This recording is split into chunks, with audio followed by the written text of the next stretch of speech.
The biggest criminal trial in the history of the internet is over this morning. Ross is an exceptional person. He's an Eagle Scout, scholarship student, scientist. He is charged with running a continuing criminal enterprise. 20 years. I want to have had a substantial positive impact on the future of humanity by that time. You got the call, Ross is in trouble, and what went through your mind? In 2013, Kirk and Lynn Ulbricht received some bad news. They found out their son, Ross, was secretly a criminal and that he'd just been arrested. It was like a bomb went off in the house. We had no idea that anything like that was coming. They said Ross was peace-loving and compassionate. What crime did he commit? It sounds like the plot of a movie. A U.S. man was able to hide behind a false identity, operating a sophisticated illegal drug website. Ross created Silk Road, a website where people could buy and sell items like fake IDs, hacked passwords, and harmful substances. Court documents say Silk Road sold $1.2 billion worth of and illegal services in just under 3 years. But after Ross was arrested, everyone asked the same question. How on earth did this shy kid from Texas turn into a criminal kingpin who put hits on 6 people? He was like one dude with a laptop that unleashed this thing that kind of metastasized and went over the whole world. This is the insane story of how a former Boy Scout became a $1.2 billion drug lord. My name is Visual Venture. I hope you guys have an amazing day. The innocent Boy Scout.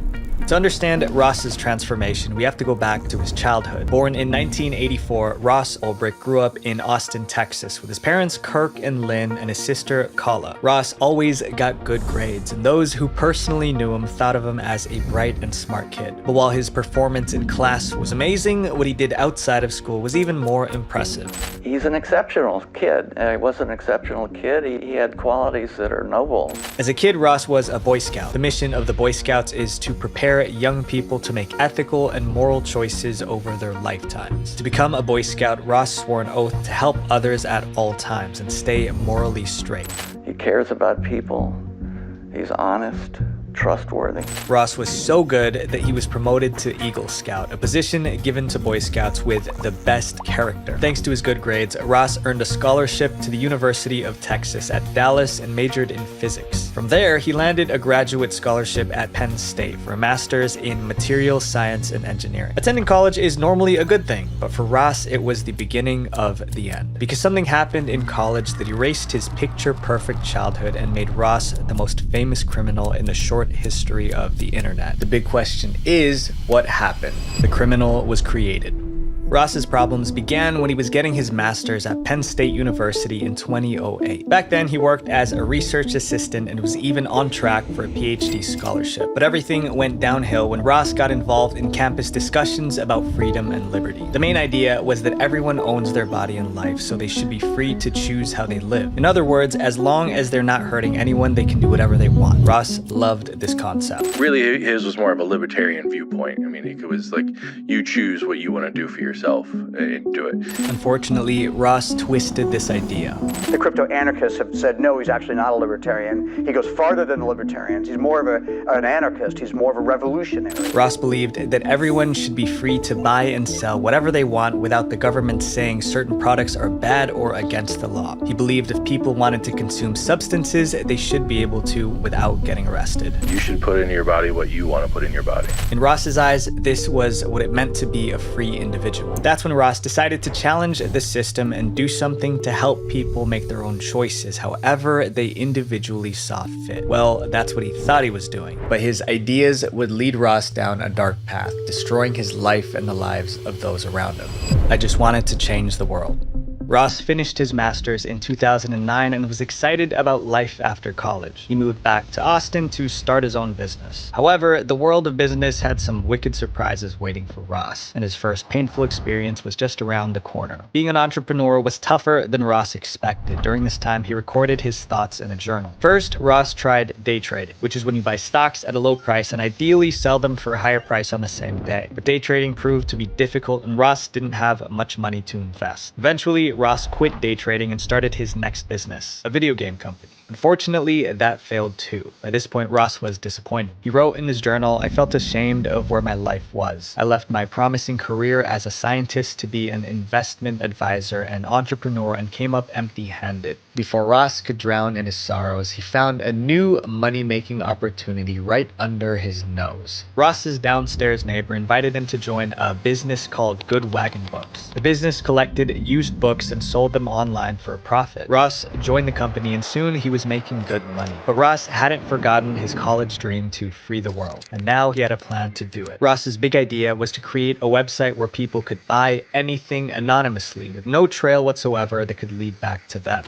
Log into the site, browse or search for whatever services they want, and then anonymously pay for it through Bitcoins and have it sent to whatever location they want. Ross learned to code and started building the website. To make sure the police couldn't trace the site back to him, Ross put the website on the dark web, which is a part of the internet that's made up of hidden sites you can't find through conventional web browsers. Anything that you send through this internet is completely encrypted and nobody knows that it's you who sent it. But there was an issue of payment. If customers paid with their credit cards, it could be traced back to them. So Ross made the site only accept Bitcoin as payment, so that all transactions were encrypted and hence untraceable.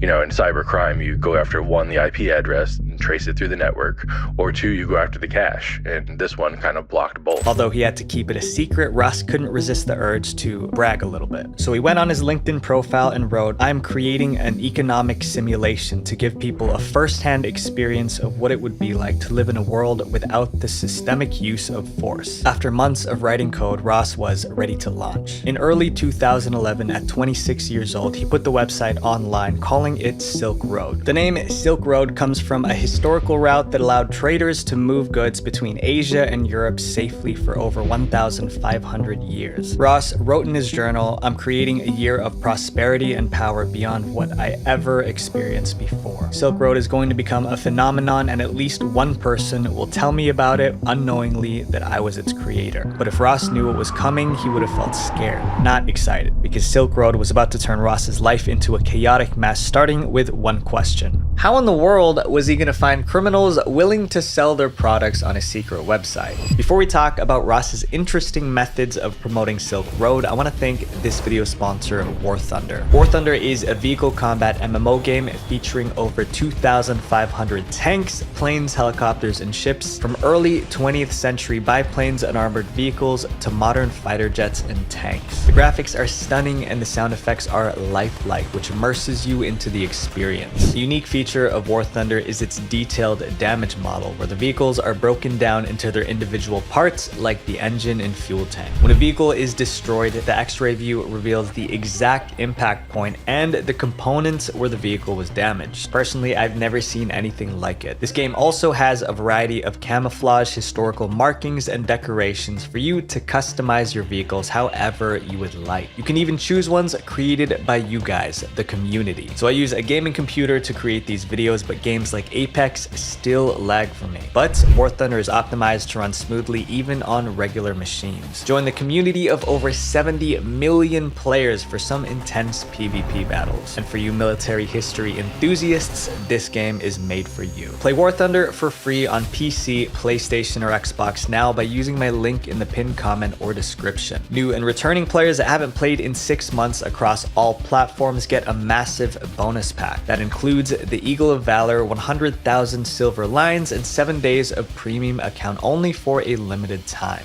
The genius marketing strategy. Ross didn't know what to do, but needed to attract buyers and sellers fast without drawing attention to himself. Running digital ads was definitely not part of the plan. But then Ross came up with an idea so creative, it made him look like a marketing genius. Ross didn't want anyone to know he created Silk Road, so he decided to promote it as if he were a customer. Using the name Altoid, Ross made posts on internet forums pretending to be a regular guy who'd heard about Silk Road. He wrote, "I came across this website called Silk Road. It's a tour hidden service that claims to allow you to buy and sell anything anonymously. I'm thinking of buying off it, but wanted to see if anyone here had heard of it and could recommend it. His plan worked, and people from these forums trooped to Silk Road to check it out. In the beginning, the only product on Silk Road was mushrooms Ross had grown himself. A few days later came the first sale, then more. Pretty soon, other vendors started listing their products on Silk Road too.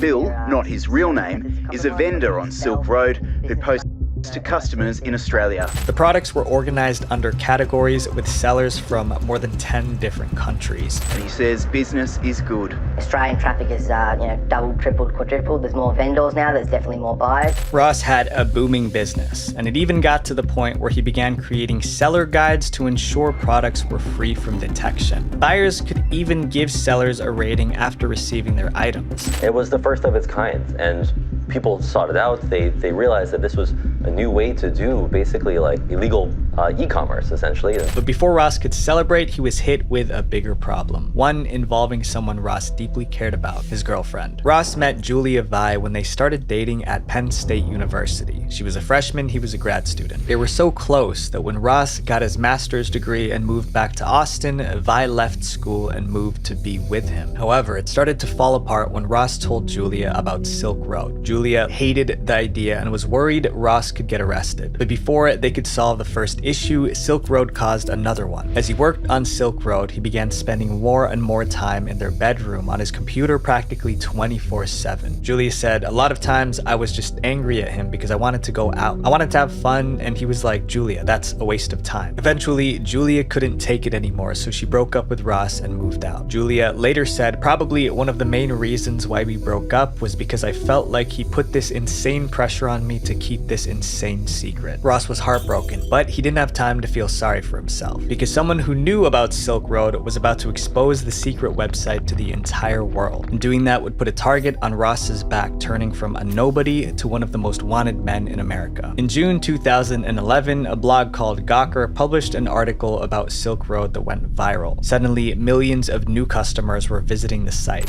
Hundreds of thousands of users use the impossible to trace website, which sells forged documents and even hitmen.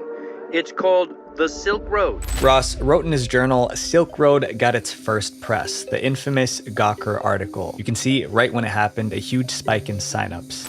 Just look at some of the 13,000 items offered through that underground site. But the publicity came with a downside. Silk Road was now on law enforcement's radar. Ross wrote in his journal, "The US government, my main enemy, was aware of me, and some of its members were calling for my destruction." Ross was feeling very anxious, but soon his anxiety turned into confidence, because Ross was about to meet someone who'd teach him everything he needed to be a real criminal. Ross was about to get his very own crime coach. Ross met a man called Variety Jones on the Silk Road website. Jones was older, more experienced, and became a mentor to Ross. Variety helped Ross improve Silk Road's security, boost sales, and grow the business. Ross wrote in his journal, "Variety Jones has helped me see a larger vision, a brand that people can come to trust and rally behind. And it's been amazing just talking to a guy who was so intelligent and in the same boat as me." By 2012, Ross officially hired Variety Jones as his coach, and sometimes paid Jones as much as $60,000 per session. But the most important thing Variety Jones did was help Ross create an alter ego. Jones suggested that Ross adopt the name Dread Pirate Roberts from a character in the Princess Bride movie.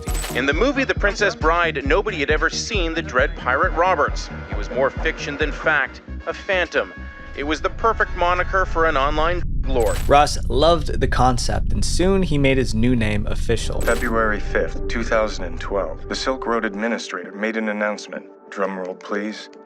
My new name is Dread Pirate Roberts. Thanks to his new alter ego, Ross felt like a different person when he was running Silk Road. However, becoming Dread Pirate Roberts pushed Ross deeper into the dark side. Now that the FBI, DEA, and other agencies were hunting him, Ross was more paranoid than ever, so he took extra security measures. For instance, when Ross hired remote workers to help him manage Silk Road, he demanded they scan their real driver's licenses or passports as a loyalty test. He also added strong wrong encryption to his computer and applied for citizenship in countries that would hide him and his millions. But while Ross was being extra careful, some of his employees weren't. And soon, one Silk Road employee would mess up and it would make Ross so mad he crossed a line he would never cross before, turning to the dark side.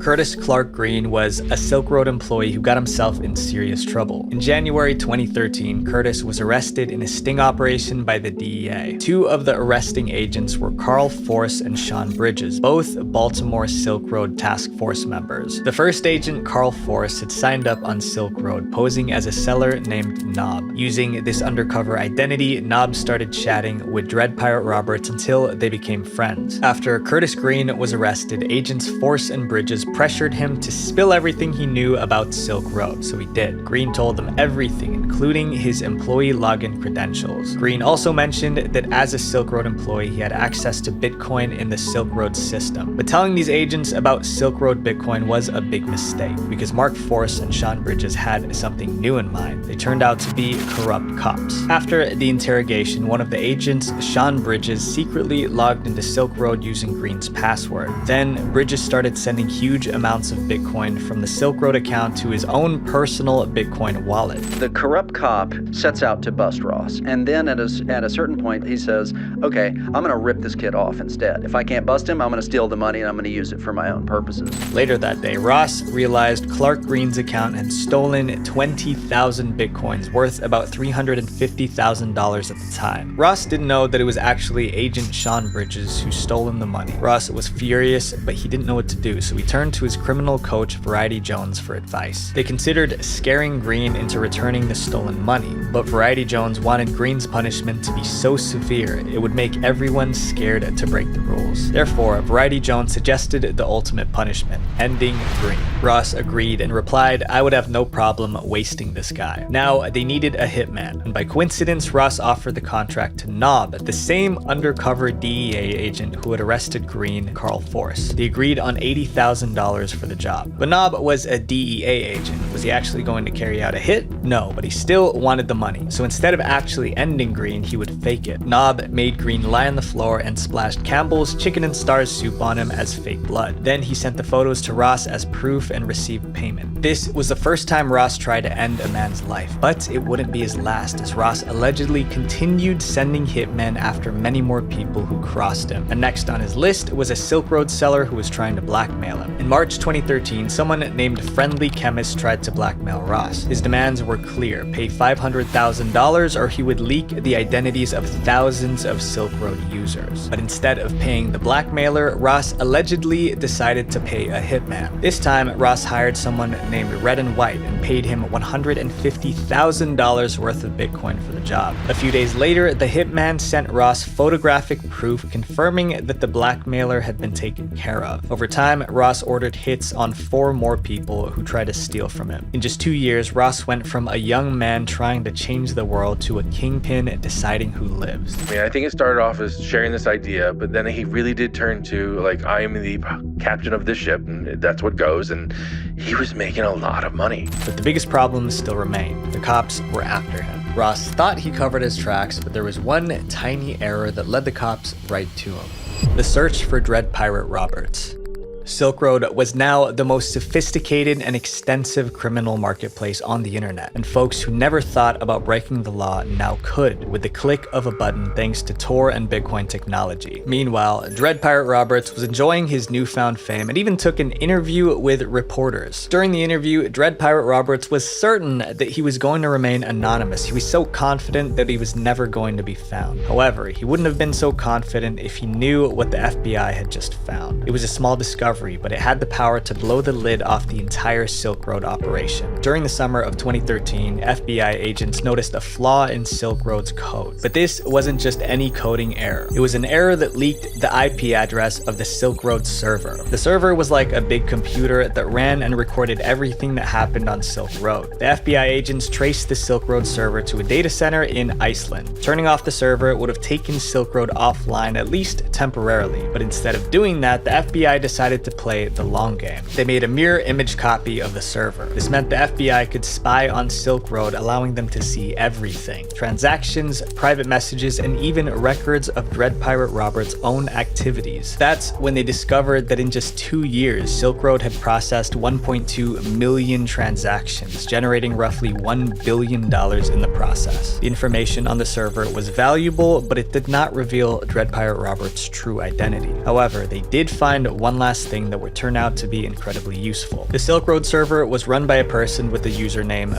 Frosty. We had a computer that we knew the admin was logging into a computer called from a computer called Frosty. So you know when you set up your computer, you name it. Frosty was the main admin coming into Silk Road all the time. But while the FBI was still trying to put the pieces together, someone else had already figured out who Dread Pirate Roberts truly was, and he solved the mystery with only 3 clicks on Google search. Gary Alford was an IRS investigator with a simple strategy. He wanted to find the first time Silk Road was mentioned online. He figured someone must have told other people about Silk Road before it got big, and that someone was probably Dread Pirate Roberts or someone close to him. So Gary entered Silk Road onto Google and discovered a post from January 2011 on a Bitcoin forum. The post was written by someone called Altoid, who described Silk Road as kind of an anonymous Amazon.com and gave steps on how to find the website. Altoid also made a similar post on shroomery.org. Remember, these were the posts Ross made in his marketing plan to grow the website. Gary made a note that Altoid was the first person to talk about Silk Road online. Next, Gary decided to check out some of Altoid's other posts. He found several, however, one from October 2011 stood out. In that post, Altoid was trying to recruit programmers to work in a Bitcoin startup company. This was interesting because Silk Road could be considered a Bitcoin startup. Although this was all good stuff, it was the last part of the post that blew Gary's mind. It said, if interested, please send your answers to the following questions to rossolbricht@gmail.com. Gary was looking at the name of a real person, Ross Ulbricht. However, Gary wanted more proof, so he browsed the web for more information about Ross Ulbricht. His search led him to Stack Overflow, a website where programmers ask coding questions. In March 2012, someone with the username Ross Ulbricht asked a coding question about Tor, the dark web browser that Silk Road was running on. First, Ross posted the question with his real name, and then less than 1 minute later, he changed his username from Ross Ulbricht to Frosty. Gary didn't realize how important the name Frosty was, but with his final discovery, Gary raced to the FBI to blow the whistle on Ross. In September 2023, Gary Alford contacted the FBI and explained why he thought Ross Ulbricht was Dread Pirate Roberts. The agents thought Gary's discoveries were interesting, but they weren't so sure that Ross, who used to be a kind Boy Scout, was a criminal mastermind. That was until Gary said Ross changed his username to Frosty on Stack Overflow. I said, well, there's one other link I found. I found that Ross Ulbricht was linked to this avatar Frosty. The FBI agent starts coming in like, what was that? What is this Frosty? Gary didn't know why the FBI agent was fixated on the name Frosty. So I explained to him that's just the avatar he used. You know, I thought it was kind of strange he was asking this question, but then he says that is the name of the user that operates the site, Frosty. The agents began to think Gary might be right. The FBI looked into Ross's life and found more proof that he might be Dread Pirate Roberts. They even found Ross's LinkedIn post where he announced, "I'm creating an economic simulation to give people a first-hand experience of what it would be like to live in a world without the systematic use of force." Even though the FBI believed Ross Ulbricht was Dread Pirate Roberts, they still needed solid proof. They needed to catch him red-handed with his fingers literally on the keyboard. They needed to do it fast before Ross discovered they were onto him and disappeared. Time's up. Within 10 days, the FBI got an arrest warrant for Ross. Then they headed to San Francisco, where Ross lived under the fake name Josh Terry. The clock was ticking and they still didn't have a plan to catch him red-handed. The FBI put surveillance on Ross to monitor his daily habits and movements. Of course, they needed to arrest him when he was logged in as Dread Pirate Robert so he wouldn't be able to claim innocence. Finally, the FBI came up with a plan, but it was risky because one mistake could allow Ross to lock, encrypt, or even smash his laptop, destroying the evidence they needed. On October 1st, 2013, plain-clothed FBI agents followed Ross into a public library. It was a quiet day.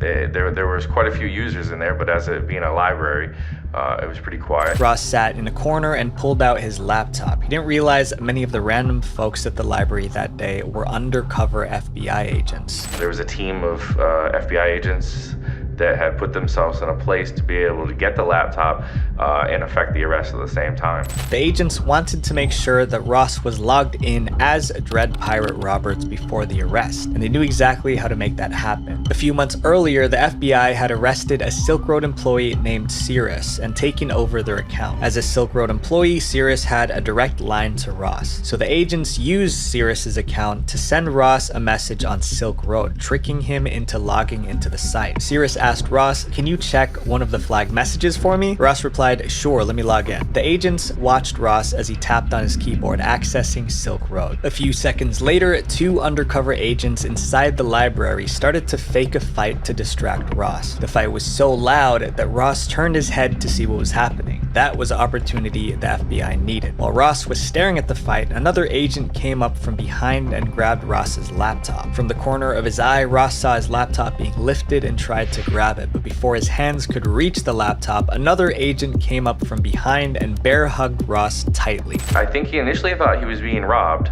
of the computer, but then once identifications came out, he understood what was happening. The FBI agents checked the laptop and heaved a sigh of relief. Ross was signed in to Silk Road. It was Dread Pirate Roberts' account. The laptop had a treasure trove of evidence, fake identities, chats, even Ross's personal journal. The FBI shut down Silk Road immediately. News of Ross's arrest spread like wildfire. The FBI today shut down what it's calling the most sophisticated internet site in the business. The secretive Dread Pirate Roberts was arrested in the most unlikely of places, this local public library in this San Francisco neighborhood. Ross was slapped with multiple charges, including money laundering, conspiracy, and engaging in continuing criminal enterprise. But Ross wasn't going down without a fight. He said he wasn't guilty, claiming he was framed. If the US government wanted Ross in jail, they would have to win a tough courtroom battle to put him there. Prison life awaits. The trial began in January 2015. Ross's lawyers claimed that he was being set up as the perfect fall guy for the true owners of the website. His defense team claimed he created Silk Road as a harmless economic experiment, but gave it up after a few months and handed it over to other operators who later framed him. Ross explained that the person who took over the site was the real Dread Pirate Roberts. He also denied making money from Silk Road or putting hits on 6 people. Ross was so confident in his defense that he turned down a plea deal. He was offered a deal at a certain point and he turned it down because I think it was 10 years. Ross's lawyers argued that people who run websites shouldn't be blamed for the bad things others do on their sites. They also accused the FBI of breaking the law to find the Silk Road server. They have not said how they found the Silk Road server, what methods they used. This is required. And if you don't say how, then how do you even know the evidence wasn't fabricated? Ross's lawyers made good arguments, but still there was a mountain of evidence against him. The prosecution presented everything they found on Ross's laptop, including his journal, which referred to his actions running the site. They also showed more than $13 million in direct transactions from the Silk Road to Ulbricht's wallet, proving Ross did profit from Silk Road. But surprisingly, the prosecution couldn't find any evidence that the hits Ross had ordered were actually carried out, so they couldn't charge him for that. But that doesn't mean Ross didn't put lives in danger. The prosecutors talked about 6 Silk Road customers whose lives have ended because of the substances they bought from the site. The parents of these victims showed up to testify against Ross. On February 5th, 2015, Ross was found guilty on all 7 charges against him. All that remained was for the judge to decide how long Ross would spend behind bars. But instead of giving up, Ross tried to make the judge feel sorry for him. Before his sentencing, Ross wrote a letter to the judge begging for mercy. He wrote, "I understand what a terrible mistake I made. I had my youth, and I know you must take away my middle years, but please leave me my old age. Please leave a small light at the end of the tunnel, an excuse to stay healthy, an excuse to dream for better days ahead, and a chance to redeem myself in the free world before I meet my maker." But his plea fell on deaf ears because his sentence was more severe than anyone expected. The judge told Ross, "What you did in connection with Silk Road was terribly destructive to our social fabric," and then sentenced him to double life imprisonment plus 40 years without the possibility of parole. Ross wanted to change the world. His journey began as a good kid, and then he made one bad decision after another, eventually becoming something that no one could have ever imagined. My friends, the seemingly small choices that you make every day will either destroy your life or make the world a better place. So choose wisely. Visual Venture. Thanks a ton to War Thunder. Play it for free on PC, PlayStation, or Xbox now by using my link below. New and returning players that haven't played in 6 months across all platforms will get a massive bonus pack. Wait, before you go, make sure you guys click subscribe here and then click this playlist to watch more dark internet documentaries, because our goal is 700,000 subscribers by the end of this year. Thank you guys for everything. Peace. Today I'm going to show you the process of making a skit in Gacha Life. Yeah, you've been playing Gacha Life a lot this summer. I'm addicted. This community has a massive problem with inappropriate or ignorant content. Some of this it's just so bad. It's really, really bad. It's a very, very family-friendly app made for 9-year-olds, okay? 9+ is what they're saying. 9+. Playing with action figures, watching Saturday morning cartoons, going outside. This was what the world was like for kids growing up in the early 2000s, but today kids' entertainment has moved from playing with toys to playing on tablets. A lot of parents these days rely on mobile apps to keep their children entertained for hours, and one of the most popular apps being used by kids is Gacha Life. Gacha Life is an anime-themed game where you design your avatar, but what makes Gacha Life stand out is how it gives players a platform to be creative. With its studio mode, Gacha Life players can create scenes for their characters to interact with others. It's like a virtual dollhouse where you can play out thousands of possible scenarios. But letting your imagination run wild might not always be a good thing, because even innocent stories made in Gacha Life hide some of the most disgusting content you'll see on the internet. So how did such a harmless kids game become so twisted? To answer that, let's turn back time and find out how it all started. The father of Gacha Life.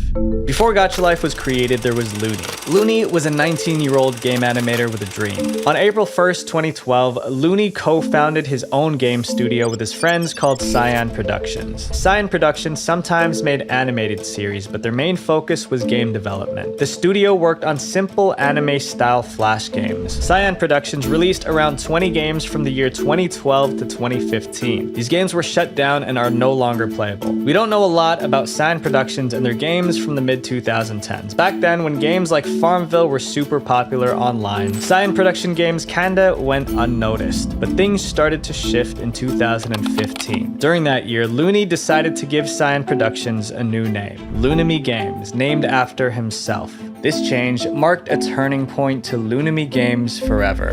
Loonamy Games switched from their signature Cyan theme to a cute chibi art style for all their upcoming games. The first game being Anime Gacha. Anime Gacha is based on Japanese toy vending machines where you pop in tokens and hope to get the prize you want. Anime Gacha was basically a loot box simulator, but it laid the foundation for what we know today as the Gacha franchise. Starting from Anime Gacha and onto Gacha Studio, each new game in the series basically built upon the last one. This was actually a smart move because Loonamy Games' consistent gacha feature helped them get more and more fans as time went on. And in 2018, Loonamy Games really hit the jackpot. That year, Loonamy Games went from another indie studio to becoming one of the hottest mobile game developers thanks to its latest title, Gacha Life. Gacha Life combined the features of Loonamy Games' earlier releases, making it their biggest game to date. But there was one thing that skyrocketed Gacha Life to the top rankings on mobile app stores. It was Looney himself. You see, Looney is also a YouTuber who creates Gacha Life content. By encouraging his community to create similar content, he was able to get players to market the game for him. Not only did it kickstart the careers of young YouTubers, but it also helped Gacha Life get over 100 million downloads. But with the player base growing bigger than all their previous games combined, Loonamy Games struggled to keep things in check. Looney updated Gacha Life to make it more appropriate to its player base of kids to the best of his ability, but he wasn't responsible for the overwhelming amount of inappropriate Gacha Life videos that get uploaded to social media. As more and more players download the game, Loonamy Games found themselves facing a bit of a challenge.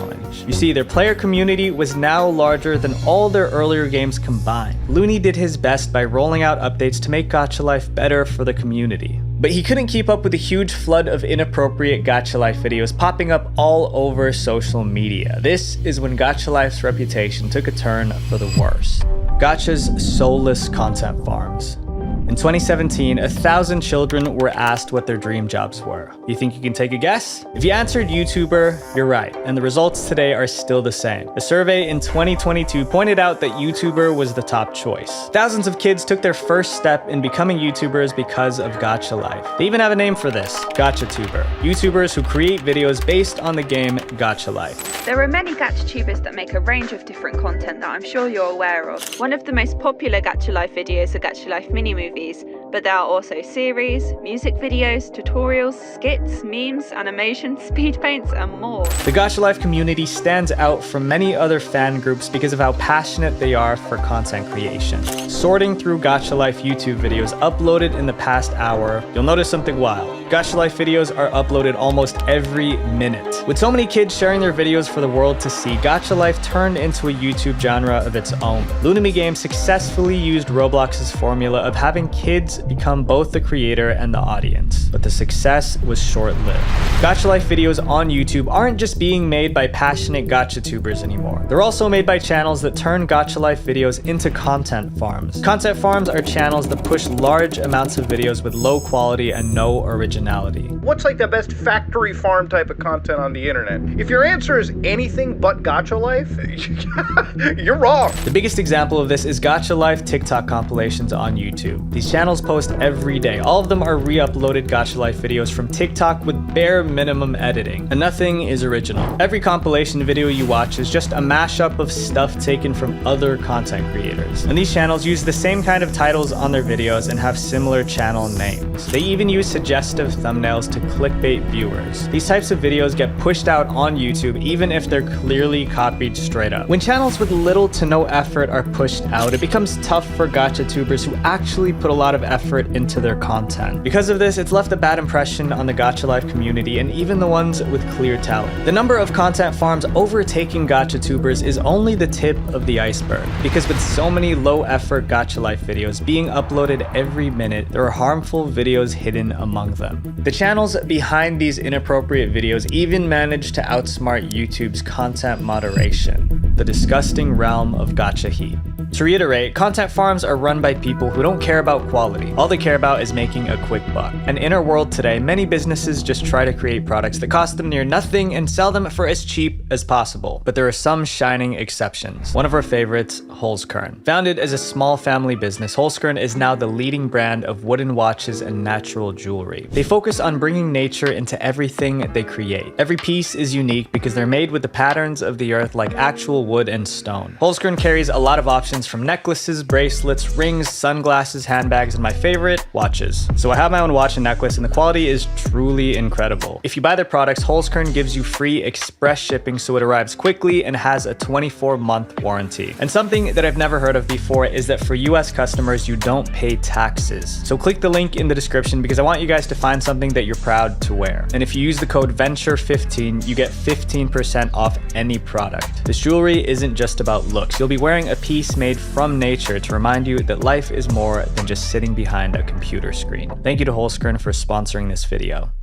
On YouTube, 720,000 hours of content get uploaded every day. So how does the site's algorithm tell if you're breaking its guidelines? This is our speculation. Please take it with a grain of salt. A lot of apps like Amazon use industry standard AI tools. These tools are used for moderating and following guidelines on their platform. YouTube is a prime example. You see, whenever you upload a video, YouTube's algorithm checks for two things. If your video uses copyrighted content and if it's suitable for ads. An ad suitability check scans through a video to tell if there's anything inappropriate. Some of these AI programs are even smart enough to tell the difference between different types of alcohol just based on the liquid. For YouTube, these content moderation filters are trained using machine learning. The AI goes through millions of images to learn what's safe and what's not, but inappropriate Gacha Life videos are slipping through YouTube's cracks. These problematic videos are so well known that there's even a name for it, gacha heat. But why is catching inappropriate Gacha Life videos so difficult for AI? As far as we know, it isn't trained enough to understand innocent looking content, especially children's animations. But this was happening even before Gacha Life existed, and the internet knew this as the Elsagate controversy, where inappropriate videos slipped through content filters. This controversy was about videos on YouTube featuring popular characters for kids. But if you watch further into the videos, these videos were anything but harmless because they contained shock content, and these videos targeted kids. So what was Elsagate and Gacha Heat's secret to avoid moderation? It could be that they almost never featured dialogue.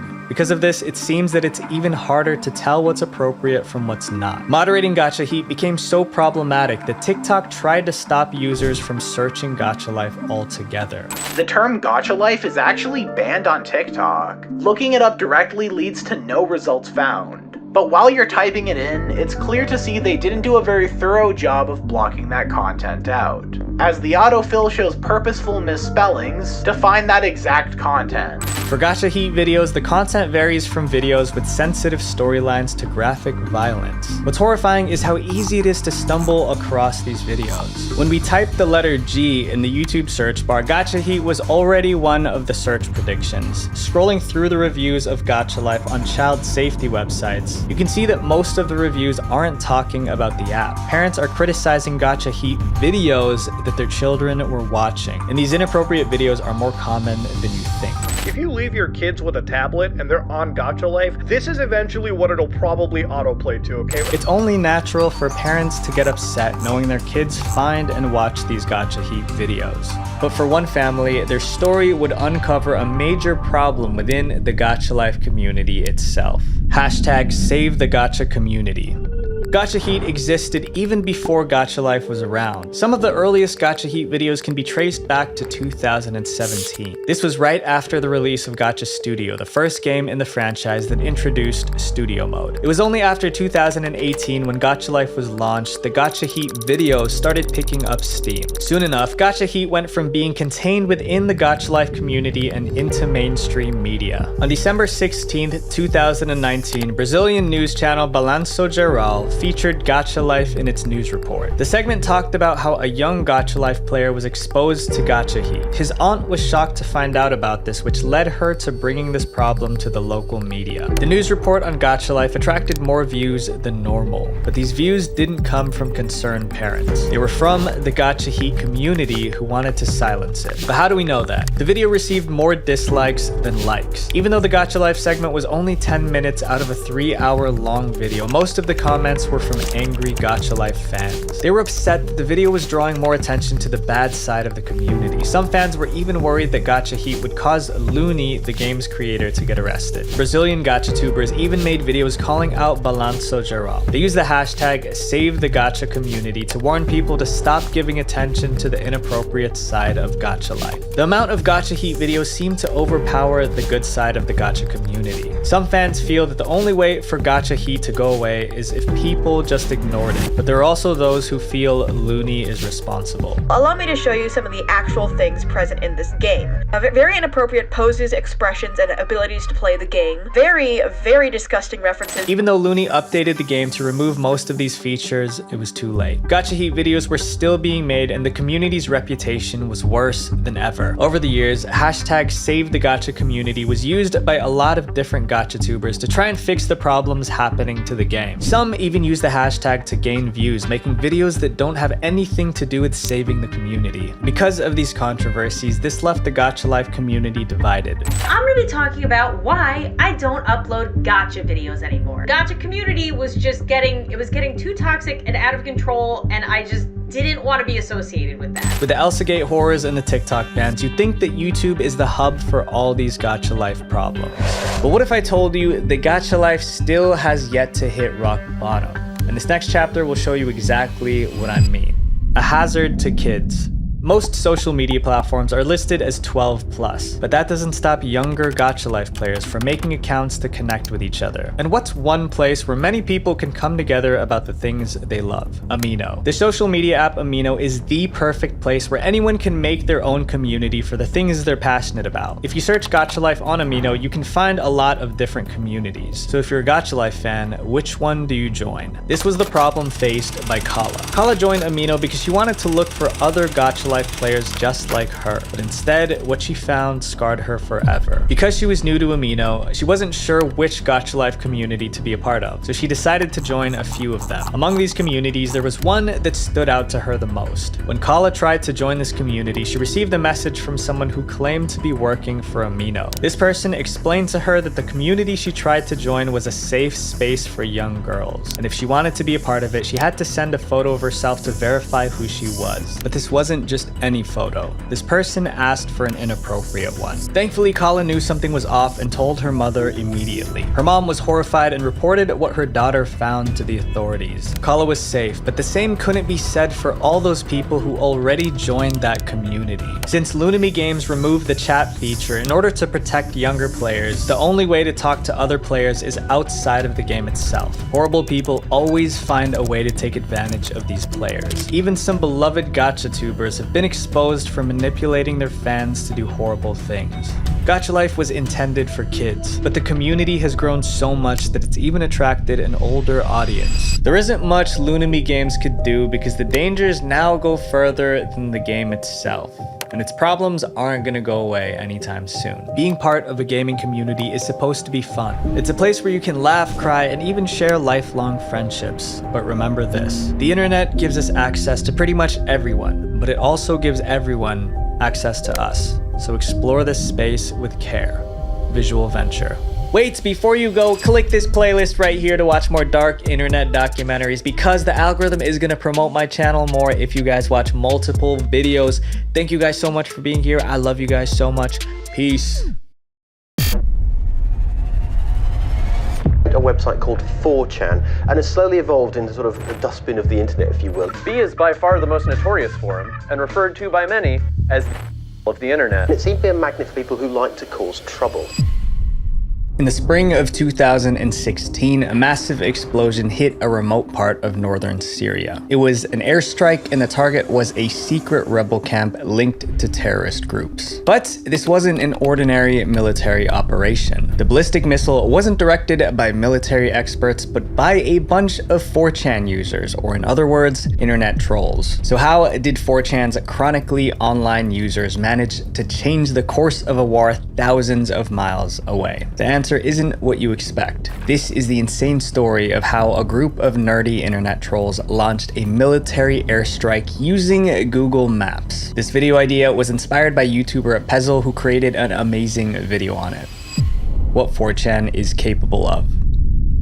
It's hard to imagine that 4chan, a website where teenagers discuss comic books and cartoons, could influence something as serious as a military airstrike. It's almost scary to imagine. But in order to understand how 4chan was capable of this, we need to look at its insane history. In a 2014 headline, the Washington Post described 4chan as the internet's own boogeyman. That's a harsh description, but it's much nicer than this Reddit post that labeled 4chan as a site filled with losers and psychos. But surprisingly, when 4chan started, it was one of the friendliest places on the internet. When 4chan began, more than 15 years ago, it wasn't really the place that it is now. Launched in 2003 by a teenager named Christopher Poole, 4chan started as an online message board. It was designed to be a place for young people to have discussions and post images related to anime and manga. But from day one, there was something that separated 4chan from other forums. Unlike other communities, 4chan didn't have a registration system. This meant that 4chan users were allowed to post messages or pictures anonymously without revealing their real identities. But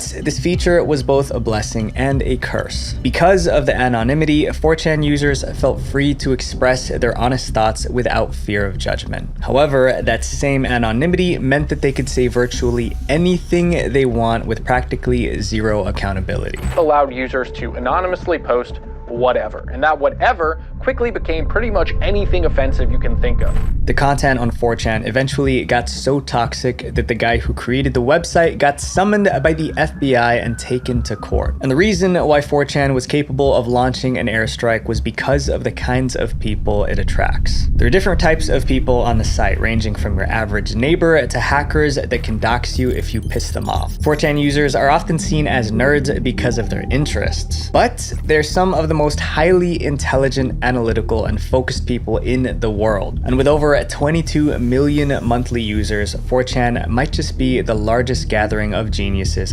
online. And it didn't take long before they caused a bit of mischief. No one trolls better than 4chan. For instance, 4chan is known for organizing raids. In this case, raids are when a group of 4chan users get together to target another website, online community, or even a person. They flood the target with mean comments or spam messages to harass them. People on 4chan often participate in these raids just for fun or to see how much trouble they can cause. In 2009, 4chan uploaded hundreds of adult videos onto YouTube just to cause confusion. The raid was organized by a 21-year-old 4chan user from Germany called Flaunty. He told the BBC, "I did it because YouTube keeps deleting music." It was part of a 4chan raid, and I asked Flaunty, "What is 4chan?" He replied to me, "I suggest you don't go there if you don't want to see gross things." Another example was a Canadian radio show that held a contest for a fan to meet Taylor Swift, and whoever got the most online votes would be the winner. The people in charge thought that the winner would probably be one of Taylor Swift's teenage fans because the prize was an opportunity to meet her. But 4chaners saw this as an opportunity to have some fun. Programmers on 4chan coded a specially made script running on more than 50 computers around the world. They rigged the votes to push a creepy 39-year-old man named Charles into the top spot. 4chaners said they wanted creepy Charles to meet Taylor Swift and sniff her hair. Charles won, but he was disqualified for irregular voting patterns. As you can probably tell by now, they are skilled. Stunts like these painted 4chan as a website of genius troublemakers who loved to stir things up. So how did these pranks turn into coordinating an airstrike? Arming up for the fight. 4chan is a reminder of how intense online communities can be, and sometimes stepping away from the chaos and reconnecting with the real world is what we all need. So I'm not sure if you guys noticed, but I literally wear this necklace every time I film a video, but ironically, this video is the one time I forgot to put it on. So what's especially cool about this necklace is that it is a reminder to touch grass. In every piece that Holzkern makes, they incorporate natural materials. This necklace is called the Derivat necklace, which is made of marble and silver. And this other one that I just picked up is the Campania necklace made of satellite and Damascus, and my fiance loves this one on me. Holzkern is a watch and jewelry brand for both men and women. They make products in small quantities to make sure that they meet a high standard of quality that will last you a long time. Like I said, it's literally been over a year since I got this. Still looks fire. To get one for yourself or as a gift for your loved ones, since the holiday season is coming up, click my link below or use my discount code VENTURE to get 10% off. And of course, super glad that Holzkern is sponsoring this video. Quality stuff.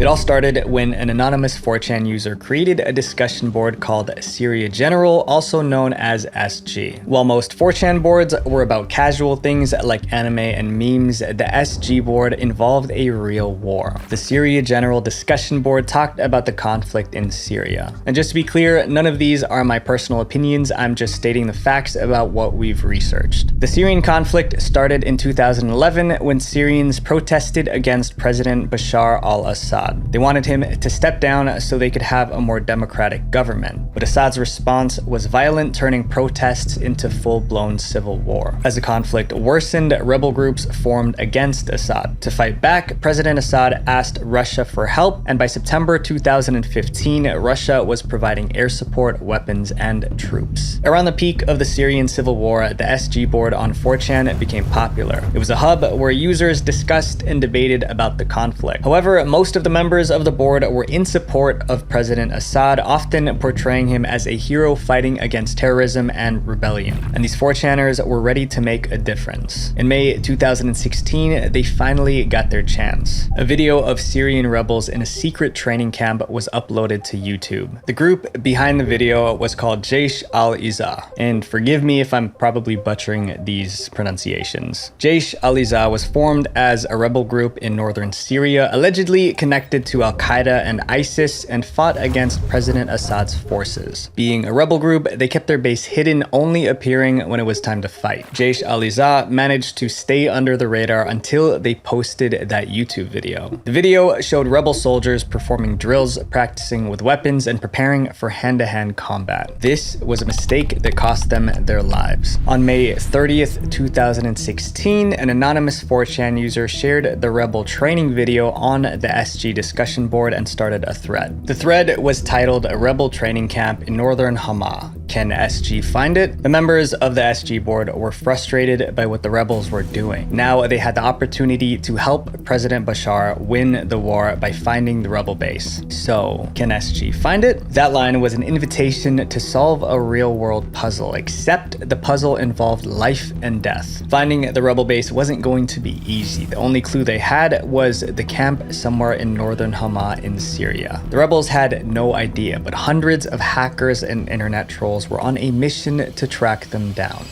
coming together to defeat the enemy. For almost anyone, finding a rebel camp somewhere in the Syrian desert would be an impossible task. But for 4chan, it was just another Monday because they're legendary for their geolocation skills. To geolocate means to identify the exact location of an object on the surface of the Earth, down to the latitude and longitude coordinates. The most impressive example of 4chan's geolocation skills happened in 2010 when someone posted a video of a woman tossing a cat that was alive into a trash can. Everyone who saw the video wanted the woman punished, but unfortunately, no one knew who she was or where the video was filmed. That's when 4chan got involved. Their mission was to find the woman and make her pay. It took barely 24 hours for them to analyze the clues in the video and find out who the woman was, where she worked, and where she lived. But they didn't even stop there. 4chan also released the woman's phone number and a Google map of her home address so that the angry people on social media could find her. The woman was so frightened that she turned herself in to the police for protection. 4chaners are experts at finding people, and they were going to apply those same geolocation skills to this new challenge. The first step was to analyze the video for any clues that could reveal the location of the training camp. The 4chaners replayed the video multiple times, paying close attention to every detail. The first thing they noticed were the power lines in the distance. That was their first clue. If they could find where these 3 power lines were, they would be one step closer to finding the camp. And they had the perfect tool to give them a bird's eye view of any place in the world: Google Earth. The 4chaners zoomed in on the northern Hama area, searching for a spot that had the 3 power grids they saw in the video. One user found a location on Google Earth that looked similar and shared it to the group. It had 3 power grids just like the one in the video. The next step was to estimate the size of the power grid so that they could get a sense of the distance and figure out how far the power grids were from the rebel base. To do that, someone in the group provided a blueprint with detailed measurements of the power lines in the area. By analyzing the blueprints of the power lines and comparing the buildings in the video to those on Google Earth, they pinpointed where the base could be. But they needed to be extra sure, so the 4chaners reviewed the video again to see if they could spot more landmarks. They matched the buildings in the video with those on Google Maps, but buildings nearby all looked the same. So they kept replaying the video, searching for more clues. That's when they noticed the beams. In the training video, a building behind the soldiers had an unfinished roof made of 5 beams. When they checked Google Maps, they saw a roof with 5 lines which were likely the beams. After confirming 3 details, the power grids, the building layout, and 5 matching beams, they knew they had the right location. They found the coordinates. But their discovery created a new problem. What were they going to do with this information? How were a bunch of keyboard warriors going to destroy rebels thousands of miles away? The time has come. The members of 4chan were buzzing with excitement. However, simply finding the location wasn't enough. They needed to get this information into the hands of someone with the power to take action. And that's when they decided to forward the coordinates to a mysterious Twitter user named Ivan Sidoryenko. Ivan is a Russian journalist with a secret identity. Most people first heard about him through his Twitter account. There, Ivan would frequently post updates about the Syrian war, sharing news and opinions in favor of President Assad and the Syrian government. However, there were certain things about Ivan, the journalist, that didn't add up. The first red flag was his name. Ivan Sidorenko was also the name of one of Russia's most lethal snipers from World War II, with about 500 confirmed kills. This made many people suspect Ivan's name was an alias to hide his true identity. But why would a journal need a secret identity? Another troubling thing about Ivan was his apparent high-level access to secret Russian military information. He would report on planned airstrikes or other operations as soon as they happened, and Ivan's information was always right. This made many people believe that Ivan had serious connections to the Russian military, making him a powerful and intimidating figure online. They called Ivan a friend of Russia's Ministry of Defense. This made Ivan the perfect person for the 4chaners to forward their coordinates to. Lucky for them, there was already someone on the SG board who had a direct line to Ivan. On May 30th, 2016, a 4chan user reached out to Ivan with a tweet. It read, "Hey, I think SG found the right place this time." And then they sent Ivan the coordinates. The 4chan user added, "Let us know if it's the right place. It sure looks like it." Ivan reviewed the coordinates and his response was short and cold. He said, "Done, thanks." Now comes the hardest part, waiting. Tension on the SG board was high. 4chaners kept refreshing their screens, waiting for any sign of the airstrike. They scrolled other threads to stay busy, but kept returning to see updates. They were used to trolling online, but this was on another level. Real lives could be lost because of what they've done. As the gravity of the situation began to weigh on them, the atmosphere in the group grew tense. They believed the rebel group had ties to Al-Qaeda and ISIS. This meant that they were the bad guys. Whatever the case, it was too late to turn back now. All they could do was wait. Hours passed, night came, and a new day began. May 31st, 2016. Just when it seemed nothing was going to happen, a breaking news alert flashed across their screens. The Russian military launched an airstrike on a rebel base in the Syrian desert. The coordinates matched the exact positions shared by the 4chan members. There was even footage showing the airstrike. The SG board erupted into celebration. Some cheered while others sat in stunned silence behind their laptops. They did it. By tapping on their keyboards in the safety of their homes, these young guys on 4chan ended many lives, for better or for worse. Ivan even acknowledged 4chan's role in the airstrike with a tweet. Location of a terrorist training camp thanks to SG. However, as they celebrated, one last piece of information was revealed. It made people wonder whether the 4chan users who located the rebel base were truly heroes or the worst of villains. Did 4chan target the right group?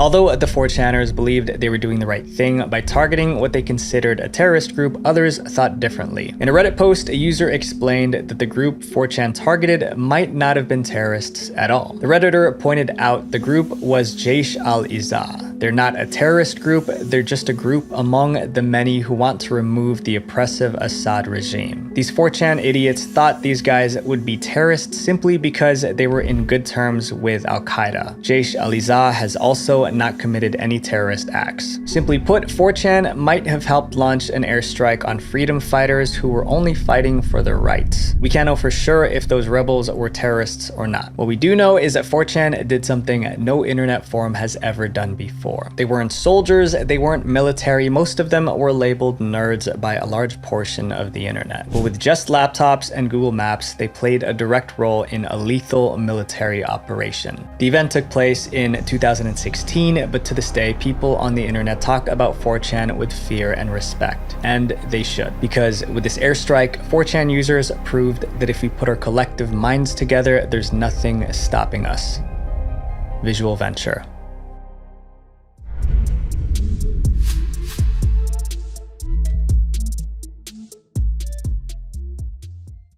The FBI usually goes after the world's most dangerous criminals, but in 2006, they had an unusual target on their radar, a 16-year-old kid. However, this wasn't just any teenager. He was one of the best hackers in the country. But here's the crazy part. This brilliant hacker was blind. So how does someone who can't see rise to the top of the hacking world and end up wanted by the FBI? This is the story of how a blind kid became an FBI wanted hacker. I'm Visual Venture, and you are awesome. A Dark Past. Matthew Wegman didn't just dislike his childhood, he hated it. Matthew was born blind because of a condition called optic nerve atrophy. This happens when the optic nerve, which connects the eyes to the brain, gets damaged and can't send signals properly. Unfortunately, there doesn't seem to be a cure for this condition. For Matthew, this meant his eyes didn't function properly and likely never would. But as tough as that was, his blindness wasn't the only thing that made life hard. When Matthew was just 5, his father abandoned the family. His mom was left to hold everything together, struggling to pay the bills with her job as a nurse. For Matthew, every day was a reminder of how unfair life was. But somehow, things got even worse as he got older. Matthew grew up in a tough neighborhood in East Boston, surrounded by kids who constantly picked on him. It didn't help that he walked around with a cane and his eyes always rolled around uncontrollably. Kids always teased Matthew, but they had no idea that their mean jokes would eventually push Matthew into a life of crime. The bullying lit a fire in Matthew. He made up his mind to do 2 things. First, he wanted to live like his blindness didn't hold him back, to prove to himself and everyone else that he could do anything people with sight could. Second, he wanted to become so powerful that no one would ever dare to bully him again. It wasn't long before Matthew got the chance to tackle his first goal, living as though his blindness didn't matter. Although he couldn't see clearly, Matthew realized he could sense blurry shapes, and he exploited the ability for all it was worth. When he was 8, he learned how to ride a bike using the blurry shadows for guidance. Then he convinced his stepdad to let him drive a car around an empty parking lot. He even started cooking his own meals by feeling his way around the kitchen. Matthew said those things made him feel a lot better because he was doing something that people who see can do. Then Matthew shifted his focus to his second goal, to become so powerful that he would never be bullied again. But chasing that dream would lead him down a dark path and put him on the FBI's radar. Matthew had a superpower, and this isn't a figure of speech. Although Matthew couldn't see, he could hear much better than the average person. If someone nearby was talking on the phone, Matthew could hear both sides of the conversation, like the phone was in his own hand. He could also remember any sound he heard and replicate it perfectly. This meant he could mimic voices so well that he could sound like an adult or even a female. By the age of 10, Matthew was pushing himself to see what he could do with his skills. He started by mimicking characters he heard on Cartoon Network and became obsessed with voices, music, and sounds of all sorts. Soon, he figured out that using the telephone was a great way to practice. This was around the year 2000 when most homes still used landline phones like these. As Matthew experimented with his home phone, he realized he could memorize phone numbers by the sounds of the buttons. Each number made a unique sound, and he memorized all of them. He dialed random numbers just to see who would pick up and how they would react. By the time he was 11, Matthew's ability to hear things far away, remember sounds, and mimic voices reached extraordinary levels. He knew the skill could give him the power he craved, and he was waiting for the perfect opportunity to use it. Then in 2001, he got his chance. Around this time, Matthew was 11. He was, quote, a blind, little tubby bald kid in a broke family. And because of that, he spent most of his time alone in his room. One day, a classmate who felt sorry for Matthew handed him a phone number. He told Matthew to call that number whenever he got lonely. It was a number for a telephone party line called Studio 55. Most people today don't know what a party line is, but back in the late 90s and early 2000s, party lines were insanely popular. These people, like thousands of others throughout the country, have joined the party. The party line. It's one of the easiest and most enjoyable ways to meet new people. Party lines were like phone versions of internet chat rooms. A bunch of people would call in and talk at the same time at like a conference call. Just pick up the phone and call 1-809-544-CHAT. There's a party waiting for you. It's the party line. Talk with a new group of friends 24 hours a day, 7 days a week.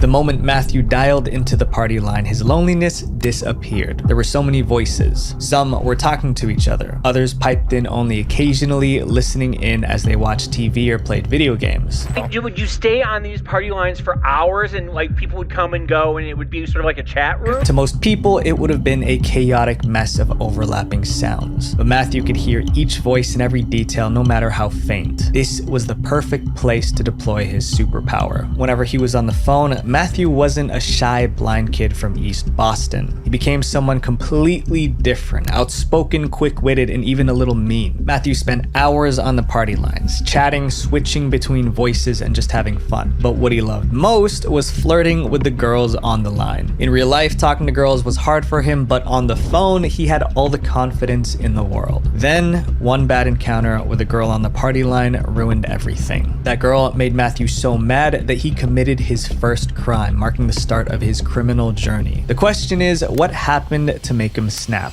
A villain is born.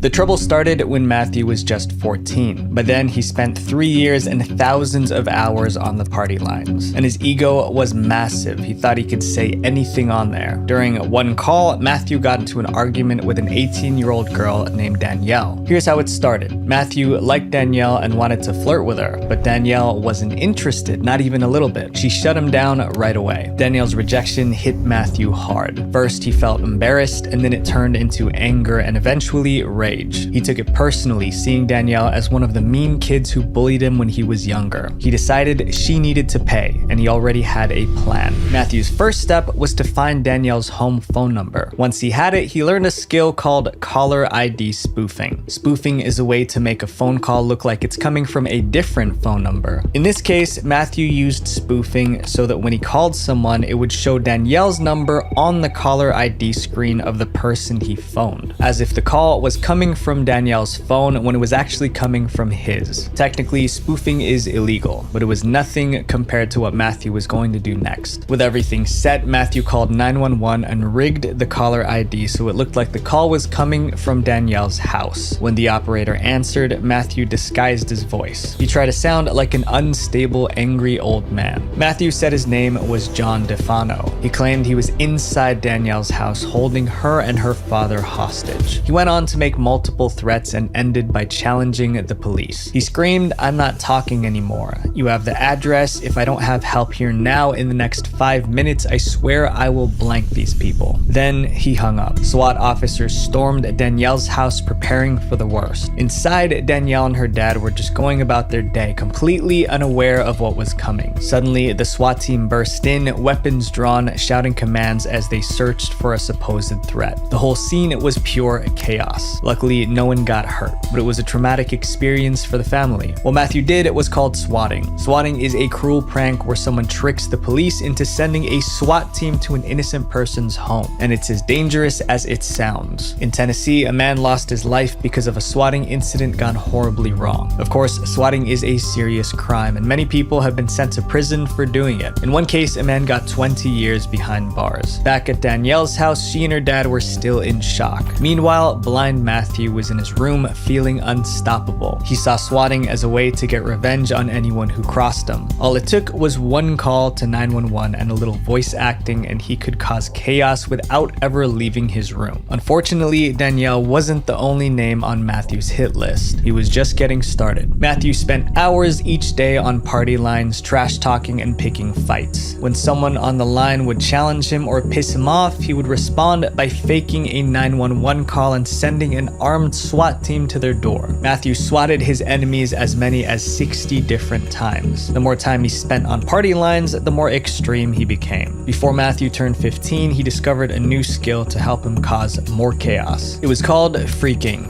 Phone phreaking was learning how to use a technology, how to penetrate and utilize and expand the technology in ways that weren't generally available to the general public. Freaks are hackers, except they don't hack computers, they hack telephones. Phreaking started as a way to save money on calls.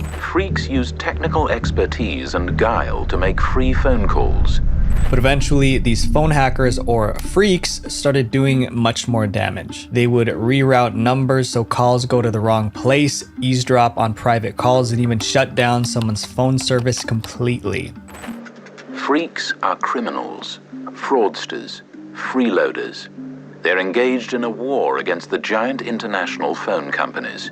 To put it simply, freaks can cause a surprising amount of harm with a phone. One freak went as far as hacking the voicemail of the Department of Homeland Security. Of course, freaking is illegal and considered a cybercrime, but Matthew didn't care. Freaking made him more powerful, so he decided to become a master at it. As part of his training, Matthew studied the telephone system obsessively. Every tone, click, and beep became second nature to him. Soon, if he heard someone dialing a number, he could memorize the digits purely by tone. But he didn't stop there. Matthew pushed his skills even further by mastering social engineering. Social engineering is basically manipulating people into giving away private information like passwords and access codes. It's like being a con artist but over the phone. But hackers can be very socially smart. They can call up a company and convince the company to give them details they normally wouldn't do. Matthew would call companies like AT&T and Verizon pretending to be an employee and trick them into giving up sensitive information. If he heard a supervisor's voice once, he could imitate it flawlessly to trick other employees into doing what he wanted. As Matthew got better at freaking, he found more creative ways to break the law. He would wiretap Sprint customers to listen in on credit card transactions. Once he obtained the numbers, he would buy things using the victim's credit card. When he didn't have access to a real card, he could somehow bill purchases to bogus credit cards,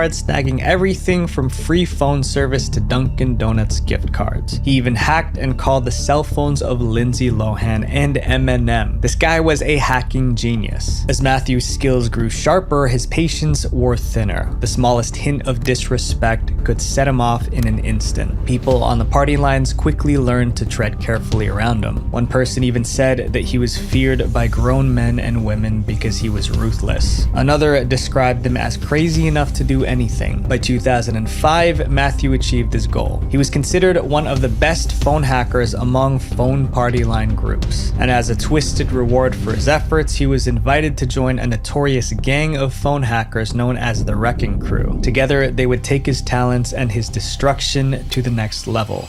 The Wrecking Crew.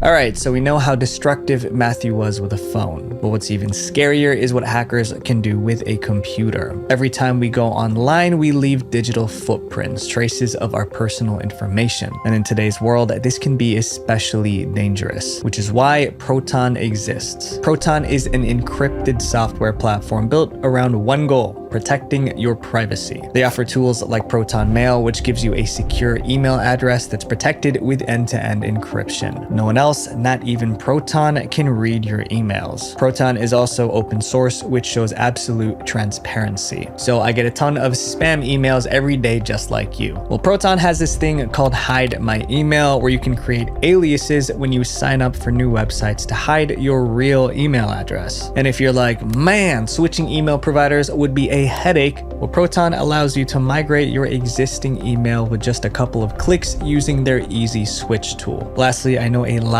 of people who swear by Proton because these guys are still the most secure email platform to date. To sign up, go to proton.me/visualventure or click my link below to get up to 40% off Proton Mail. Thank you a ton, Proton, for sponsoring this video. The Wrecking Crew was Matthew's new gang and was involved in dozens of illegal activities.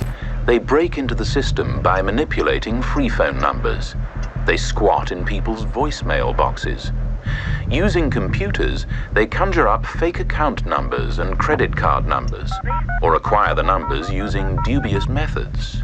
But for Matthew Wegman, joining this gang of phone hackers was like finding a family. He wasn't just a kid alone in his room anymore. He was part of a team that admired his skills and gave him a taste of real power. At the center of it all was Stuart Rosoff, Matthew's mentor in crime. Stuart was a ruthless middle-aged man who already spent 3 years in prison. Stuart didn't care about silly pranks. He did things that could ruin lives. For instance, Stuart called 911 on a woman who annoyed him. He told the dispatcher she was hurting her kids. That was all it took. Within minutes, the police were at her door ready to take her children away. But Stuart didn't stop there. When Child Protective Services started investigating the woman, Stuart called her to gloat, bragging that he could destroy her life anytime he wanted to. Stuart taught Matthew that true power came from being heartless. And Matthew, who was just 15 years old, believed them. Matthew adopted the nickname Lil Hacker, and with his incredible hearing and knack for impersonation, he quickly became the most skilled member of the wrecking crew. But while Matthew was making a name for himself, someone else was watching him closely. On the party lines, a 37-year-old man named Jeff Daniels wanted to get close to Matthew. Jeff Daniels was arrested for hacking as a teenager, but he turned his life around. He saw Matthew as a younger version of himself, and he didn't want Matthew to make the same mistakes he did. Daniels made it his mission to pull Matthew out of the hacking gang before it was too late. But Matthew wasn't having it. He didn't like Jeff Daniels giving him advice or sticking his nose where it didn't belong. The two clashed, and when Daniel didn't back off, Matthew decided to scare him off. Matthew tracked down where Daniels lived. Then he found the phone number of Daniels' landlord. With a single phone call, Matthew tried to ruin Daniels' life.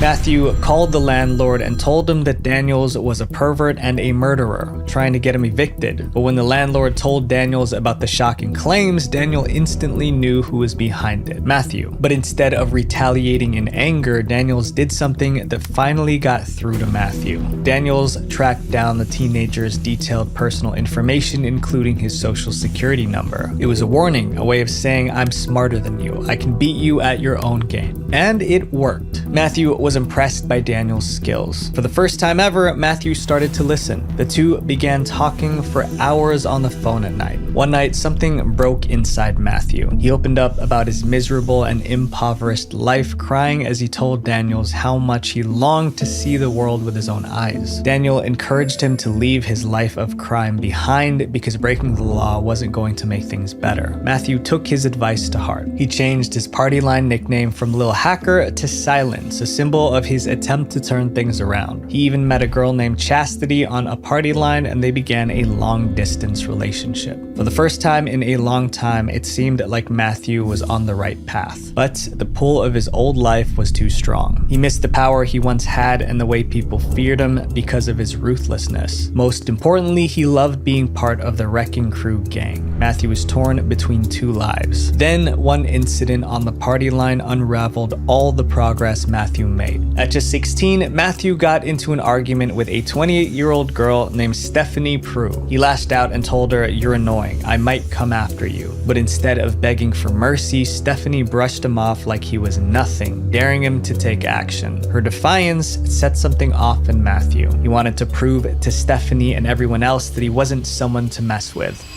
The wrong target. After arguing with Matthew on the party line, Stephanie Prue went back to her normal life, but she never forgot his threat to come after her. Days turned into weeks and nothing happened. Eventually, Stephanie started to think it was all talk, that Matthew was just bluffing. She was wrong. Matthew wasn't bluffing, he was waiting. For his plan to work, it needed to be a surprise. Eventually, Matthew made his move, but instead of targeting Stephanie, he went after her 60-year-old father. It was 1 a.m. on June 12, 2006. Matthew sat in his bedroom and called 911. Using caller ID spoofing, he made it look like the call was coming from a house in Alvarado, Texas. When the operator answered, Matthew changed his voice to sound like an angry old man. He identified himself as Jim Prue, Stephanie's dad, and said he was high on substances. Then came the real bombshell. He claimed he was armed and was holding someone hostage in his trailer. He demanded $50,000 so he could flee to Mexico. But he also warned that if any cops got in his way, he would retaliate. Then Matthew ended the call, leaving the operator no choice but to send a SWAT team once again to the scene. With one call, he turned Stephanie's father into a marked man. At that very moment, Jim Prue was at home in his trailer, completely unaware of the storm heading his way. Stepping outside to grab something, he spotted shadows moving toward him. Before he could react, he was surrounded by SWAT officers with weapons aimed at him. The officers threw Prue on the ground, snapped handcuffs on him, and put him in the back of a squad car. One wrong move and the situation could have ended in tragedy. Once the SWAT team searched the trailer, they found no hostages, no weapons, and no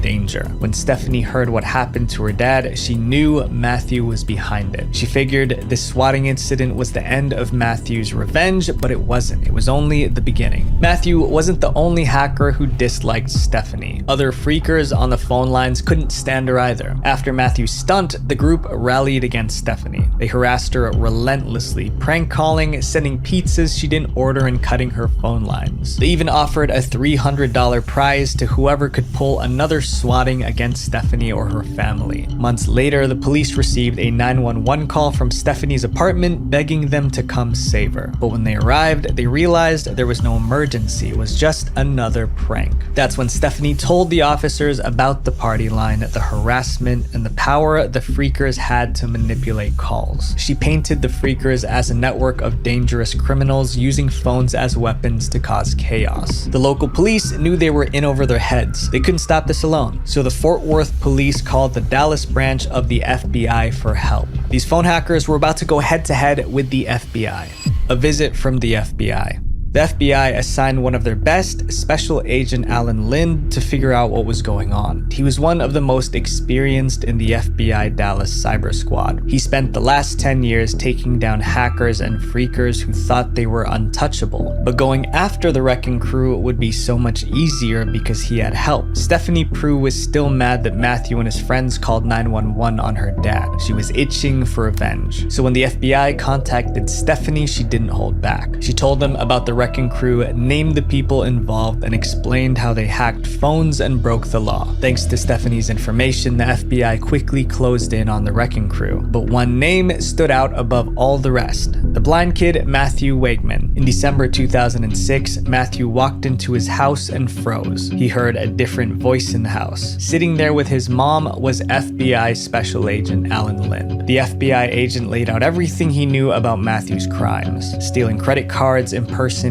police officers, and making 911 calls that sent SWAT teams to people's homes. These were serious crimes. Swatting alone could land Matthew in jail for 5 to 20 years. Agent Lind made it clear that the FBI was shutting down the Wrecking Crew and throwing them all in jail. But they had an offer for Matthew. Since Matthew was a minor, the FBI would cut him a deal. If he cooperated with law enforcement during their investigation, he could avoid jail time. Matthew's mom begged him to take the deal. She couldn't imagine her blind, shy son locked up behind bars. Matthew agreed to cooperate. He confessed his role in the phone assaults and promised to stop breaking the law. But promises are easy to make and hard to keep. Without the thrill of hacking phones and breaking the law, Matthew felt like a nobody, just a blind kid that no one respected. And Matthew obviously didn't want to be a nobody. Within days of agreeing to cooperate, he was back on the party line committing his crimes again. As the FBI started arresting other members of the Wrecking Crew, everyone realized the game was over. This was a good time to get off the party line to lay low. But while most people were backing off, Matthew was still doubling down on his illegal activities. He couldn't go 3 days without attempting a hack of some sort. Around that time, recordings and details of Matthew's fake 911 calls leaked and spread online. Suddenly, thousands of people heard how perfectly Matthew could impersonate anyone and manipulate people over the phone. His reputation exploded overnight. In the hacking world, he was a legend.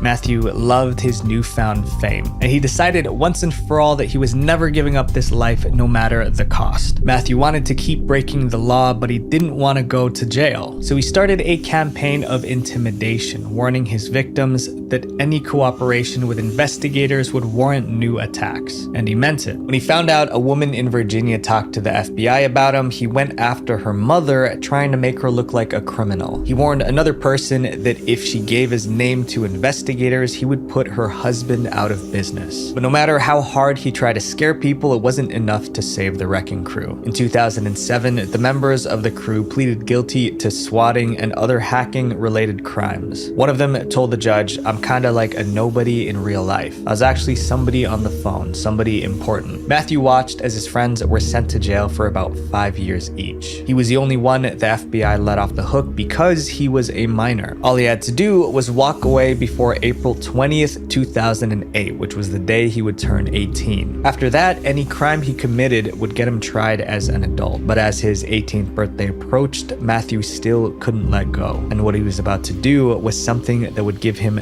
no way out. The last straw.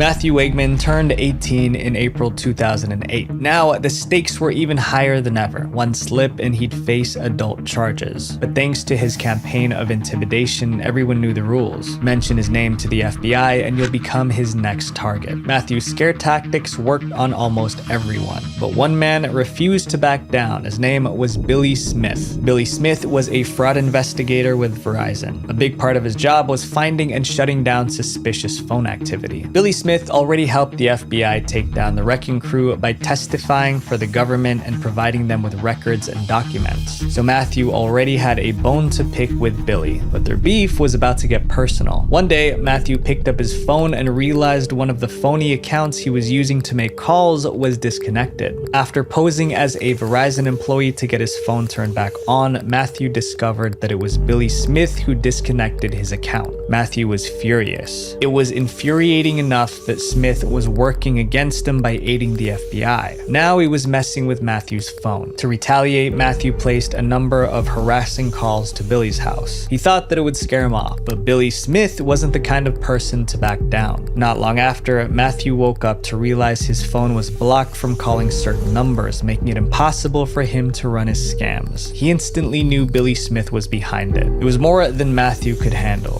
His girlfriend, his community, his whole life, it all required unfeathered access to a phone. This meant war. First, he went after Billy's source of income. In April and May 2008, Matthew and his friends conspired to retaliate against Billy Smith by making telephone calls to Verizon and providing false information in an attempt to get him fired. Unfortunately, it didn't work. Billy kept his job and continued disrupting Matthew's illegal activities. So Matthew tried a different approach. He hacked Billy's phone and listened in on his conversations, looking for dirt he could use against him, but he got nothing. Matthew was running out of options. Frustrated and desperate, Matthew decided to do something he had never done before. He would go to Billy Smith's home personally and threaten him to back off. On May 18th, 2008, Matthew convinced his older brother and a friend to drive him to Billy Smith's home in New Hampshire. Since Matthew was blind, he obviously couldn't go alone. After about 1 hour of driving, they arrived at Billy Smith's home. As the car pulled up, Billy was outside on his lawn. Matthew walked up to Billy and introduced himself. This was the first time they were meeting face to face. Matthew told Smith he wasn't there to threaten or hurt him. He just wanted to persuade him to call off the investigation. A look of concern flashed across Smith's face. Then he told Matthew to wait while he went inside. As Billy Smith ran into the house, Matthew and his friends immediately realized what was happening. Smith was going in to call the police. Minutes later, police arrived at the scene. Matthew didn't try to run. He just stood there calm but defiant.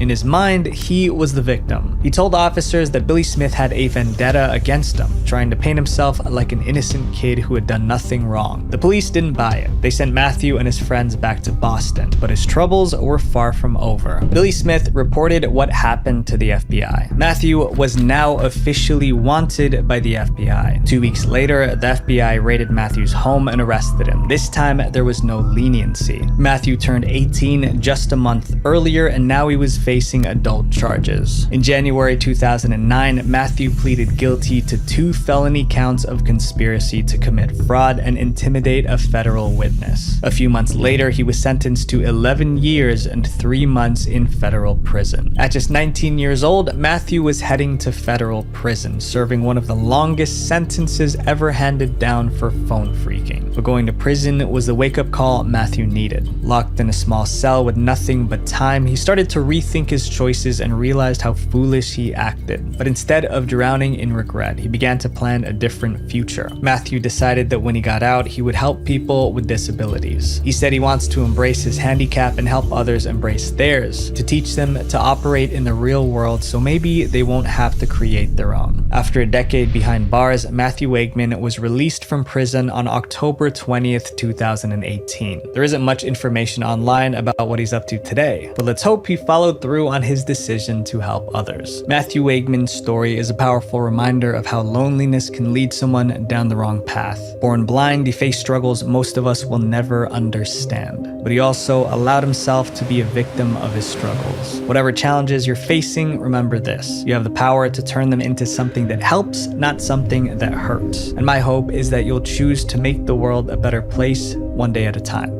Visual Venture. If you guys like this video, check out my video on how a Boy Scout turned into a $1.2 billion drug lord right here. And then subscribe here. Thank you guys for everything. Peace.